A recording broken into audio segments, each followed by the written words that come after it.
do everything we can not to drill holes in vehicles, and sometimes that means taking doors apart in order for us to gain the access we need to get our tools behind the dent so that we can make a great repair.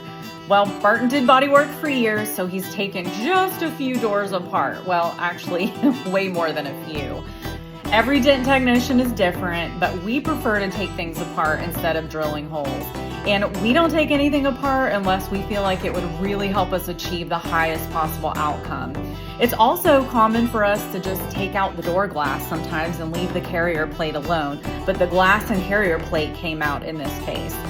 Check out this result. This bodyline dent was carefully removed and the customer was really happy.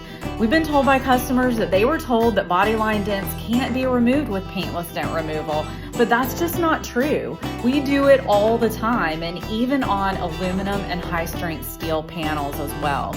Every dent is different, every vehicle is different, and every PDR technician is different too. If you're looking for a technician that cares, call Coastal Excellence Mobile Dent Repair, where excellence matters every day.